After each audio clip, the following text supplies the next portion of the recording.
نائب वज़ीर-ए-आज़म इसहाक़ डार और कतरी वज़ीर मुमलिकत डॉक्टर मोहम्मद बिन अब्दुल अज़ीज़ की टेलीफोनिक गुफ्तगू हुई है। पाक कतर वज़रा का दो तरफ़ा ताउन और बाहमी दिलचस्पी के अमूर पर तबादला ख्याल। तर्जुमान दफ्तर ख़ारजा के मुताबिक इस गुफ्तगू में अहम इलाक़ाई और आलमी अमूर पर भी बातचीत की गई है।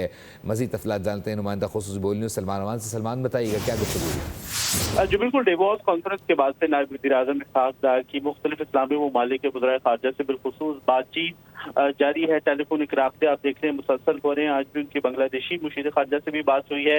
कतरी वज़ीर मुमलिकत मोहम्मद बिन अब्दुल अज़ीज़ अल खुलैफ़ी के साथ भी टेलीफोनिक गुफ्तगू हुई है। इन तमाम बातचीत के अंदर, इन तमाम रवाबित के अंदर जो अहम इलाकाई व बैनुल अक़वामी अमूर है, खासतौर पर डेवोस कॉन्फ्रेंस के बाद होने वाली पेशरफ्त, उस पर तबादला ख्याल किया गया। और इसके अलावा दो तरफा ताल्लुकात बशमूल तिजारत, सरमायाकारी और मौशी ताउन के हवाले से भी पाकिस्तान और कतर के दरमियान जो बातचीत है, रवाबित हैं, उनको बरकरार रखने पर भी इत्तफाक किया गया है। जी, बहुत शुक्रिया अपडेट करने के लिए। सब्सक्राइब करें और बेल दबाएं ताकि कोई खबर रह न जाए।